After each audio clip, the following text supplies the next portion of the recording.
What's up, y'all? Winnie here, and welcome back to Prequel, or Making a Cat Cry the Adventure. It looks like the last update happened, as of me recording this, um...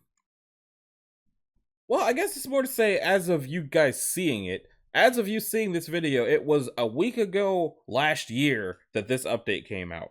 I'm recording it the day before, though.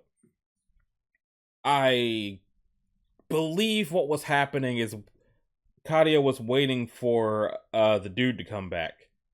I'm not sure how many updates there have been. It looks like the last thing was Embrace Elitism, and I'm currently on this page. So there's 1, 2, 3, 4, 5, 6, 7, 8, 9 pages. But this one is super long, so let's just see what happens. She is getting bored and frustrated. Oh, wait, hold on. Boop. Okay. And she's got her little imaginary lizard dragon that's also getting bored and frustrated. 11! He's late. Doubt wrote, yeah, but, like, what if Asotil isn't fine? Ever think of that? Ever think of that? Have you? TikToky McLock wrote, for fuck's sake, Asotil, where are you? Hat made from a skinned hamster wrote, if you're gonna lay on a boulder, strike a sensual pose to entice Asotil to arrive faster. The Sound of Reality wrote, there's nobody coming to get you, is there? You are alone. Alone. Alone. Alone. Alone. Oh. Anyway, step 1, denial. Like you said, you're sure Asotil's fine? Imperial Legionnaires are the Empire's best of the best. Even that orcish bandit with the angular, rock-hard abs, luscious steely pecs, and tight Herculean glutes said he steers clear of the Legion. Their patrols are what makes Cyrodiil's roads the safest on the entire continent. Safest for people who aren't you, anyway. You are aware that all the flora and fauna try to kill you every time you go between cities. Step 2, anger. In fact, you bet that's why Asotil's not here. You bet he realized that you're nothing but trouble and this was the perfect time to ditch you. You bet he's off patrolling some scenic beach road while sipping a delicious tropical drink he wouldn't have felt right drinking right in front of you. Leaving you out here waiting for 16 hours must have been way easier than telling you to your face that he hated you. Step 3, bargaining.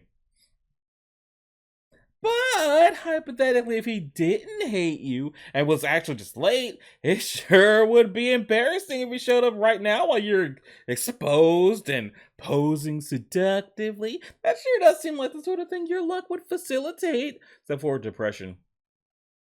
Or, more likely, it would just mean that yet another person you thought was your friend just realized you're not worth their time and energy. Gaius only tolerates you because you might actually have a lead on his nightmare problems. We've only tolerates you out of pity. You bet none of it is actually real, and you're just pretending things are okay while waiting for the other shoe to drop. Doug wrote, become slightly worried about your friend Asotil. Acceptance.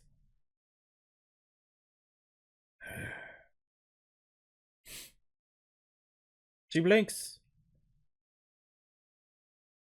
The imaginary lizard helps. Something might have happened to Asotil. Butterson wrote, please check the road again. A little birdie told me that Asotil is there. Ivan wrote, Katia, it's time for making bad insinuations, but try to think what to do in case Asotil does not return. Literally, David wrote, accept the possibility of having to travel alone. Right. You're not concretely saying Asotil might have been decapitated by a monster or is otherwise indefinitely delayed, but you need to have a plan if he is. Traveling back on your own is one possibility, especially now that you have a full 3 spells with which to defend yourself. Fire, lightning, and ineffectually throwing small objects. The only problem is that you apparently have terrible luck on Cyrodiilic roads, or more likely, luck doesn't exist and this is just a particularly dangerous summer and you shouldn't be traveling alone. The other option will be hiring someone from the Fighters Guild. You've never exactly had the funds to hire people before, so you have no idea what sort of thing, what that sort of thing costs. You're guessing it would be enough to demote you from a high-end Hunternair to a regular Hunternair at least, and your small taste of fortune has already filled you with too much greed to be comfortable with that. And then there's Gaius. He said he wasn't quite ready to go tromping off on an adventure with an ex-cultist, but maybe one more day getting to know you could change that? He is still the only potential lead you ever found on your weird king nightmares, and you're the same for him and his weird cultist nightmares. You have an incentive to look out for one another. Fuck! With the way the two of you just ran into each other by sheer chance, maybe someone is looking out for you. A little divine favor would be nice. If deep down you're pretty sure no god views you that favorably, or even if deep down you're pretty sure no god views you that favorably, or has any interest in your small-time struggles. Roundabout wrote, "Idea! Wait in Kavash until QW sends that search party for you. Then you'll have more than one Legionnaire to accompany you, and potentially slay Garuk. If she doesn't, well, kinda tells you that she truly isn't concerned about you. For better or worse interpretation of that. If she does, kinda tells you that she does worry about your safety, or that she doesn't believe in you. For better or worse interpretation. Alternatively, you could just wait in or around Kavash for a year until Vermina's summoning day again with Gaius. Hand the package off to some other capable courier. That isn't something you want to do. Not only would it be kind of an asshole move to intentionally go missing to see if your best friend will get worried and send people looking for you, but the best case scenario is that she does and discovers you abused her care to save yourself a few coins, and worst case scenario to learn that she wasn't all that worried about your well-being and was correct not to be because you were actually just fine and just trying to manipulate her into sending people to help you. Either way, make you a huge jerk. It's not as if you aren't a little curious whether she cares enough to do something, but all the other times in your life this has come up, you've never exactly liked the answer. As for just throwing the quest out and staying in Kavash, it does seem like a safe and stable enough place to live now that its evil wizard problem is solved. Plus, being an official Mages Guild member means you have a free place to stay for as long as you want, even if you did streak naked through the streets and wreck several buildings. This is the first city you've spent any length of time in where you didn't do all that and also have sex with 4 or 5 people in 3 or 4 public venues, typically 2 or 3 at a time, and either before, during, or after drunkenly defiling 1 or 2 pineapples. As far as long-term homes go, Kavash is probably the best you'll ever get. I see a little tail wag. Where did her little lizard go? But you're also not ready to give up on Quillweave's delivery right when you're so close to proving you can accomplish simple tasks. You're not about to just ditch Quillweave, your official best friend. Even if your life seems to be on the up and up, friends are still a rare commodity you can't afford to throw away. Speaking of, it's been more than the 30 or 120 minutes necessary for that bi-hourly skeleton mind wipe. Reaching out past the liminal barrier, you feel the familiar rush of positive feelings from the skeleton, excited to see how Karen Corp can aid you today. You quickly think about how it's nothing urgent, you're just checking in. Are we still friends? The skeleton happily ponders the sheer degree, notation, to which Karen Corp values all of its customers. Alright, cool, that was everything. Carry on, enjoy your swim. Productivity wrote, "Call Karen Corp again to contact Vermina. The mind wipe might have happened already." Hey, when we were talking about nightmares earlier, you said that the Daedric Prince of Nightmares had a sort of front desk you connect me to, right?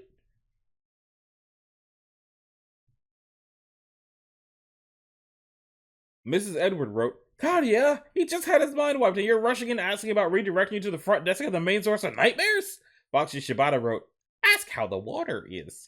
Oh, right, bi-hourly mind wipe. Not wanting to be rude, you think about how you were Katia Mannigan, officially on Viola's slutty meat sack, a novice conjurer who's very happy to meet the skeleton and hopeful that you aren't interrupting its swim. How is the water? The skeleton smiles with a warm reassurance that you are not impeding its assigned recreational activities. Another one of the Maker's glorious creations will simply take up the skeleton's role for the remaining 6 laps the skeleton was preordained to swim before departing. As for the water, the pool is actually filled with lost souls undergoing their intermediate steps of purification, a lengthy but necessary process wherein they are stripped of their fears, sorrows, and diversity, as to more clearly comprehend the perfection of the Makers and their ways. That's refreshing, you think in response. Anyway, you were wondering if the skeleton could help you get in contact with a Daedric plane? 3/3 chords wrote, "Contact Prince of Nightmares and inquire on nights of terrifying royalty. What is lost in the mines, wrote, skeleton stonewall this fruity-ass feline."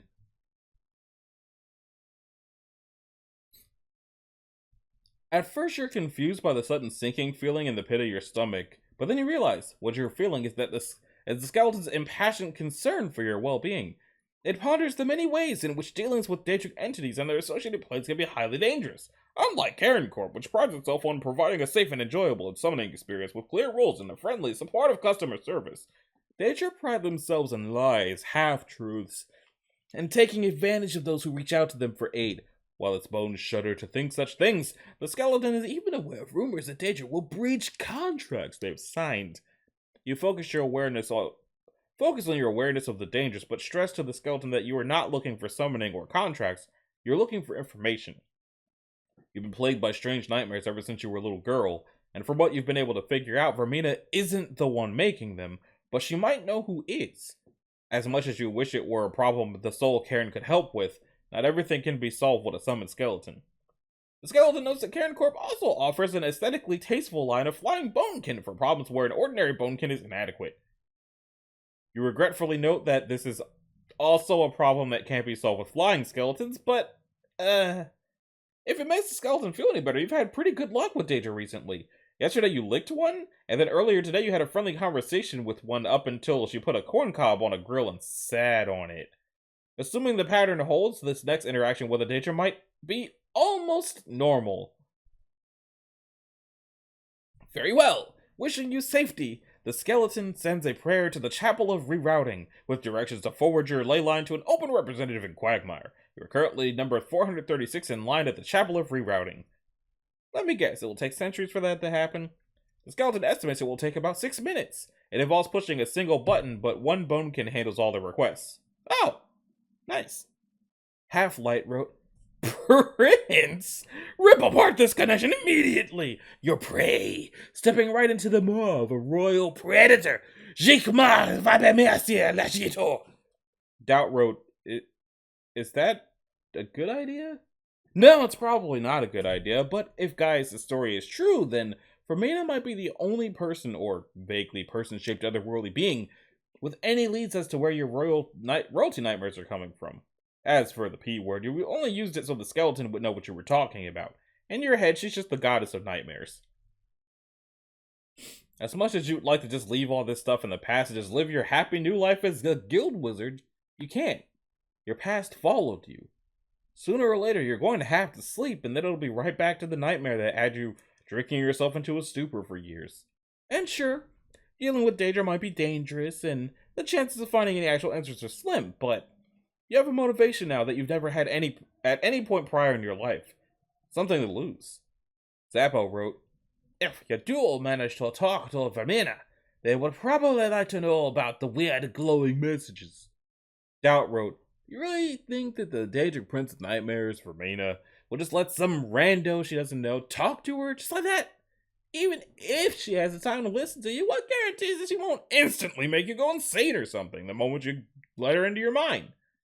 That is a risk, yes, but it's like Zappo said above. You have information she wants. She told Gaius that the Nightmare's creator would try to communicate eventually, and that he should contact her when they did. The skeleton doesn't understand who Zappo is. Oh, right, you forgot that the ley line was still open. You guess when thoughts come into your head, you like to pretend that they're from other people and give those people names? Your mind is pretty active, and while some of the thoughts are helpful, a lot of them are just things like have sex with that guy, randomly drop dead, or eat that book. That one in particular comes up a disconcerting amount. If you pretend the thoughts are all being shouted out by a crowd of different people, it's less weird than coping with the reality that your own fucked up mind is the one behind it all. So the names are like a sort of classification system where the thoughts are different types are assigned to different fictional entities and valued accordingly? The skeleton wonders. No, not really. It's complicated. Like, the only other thing Zappo ever said to me was that something may have happened to the Legionnaire I was planning to travel with, so I should be careful traveling alone, but that was something a lot of people said, so I didn't really feel the need to acknowledge it from Zappo specifically. But it's not as if Zappo is the designated tell Vermina about the messages to don't travel alone person. It's more that I give those particular thoughts more credence because Zappo and so many of the other fictional people all said it. The skeleton asks if you're alright. You tell it you don't know. Doug wrote, You may want to have some kind of sacrifice or offering on standby. Does the skeleton know what the Nightmare Lord likes?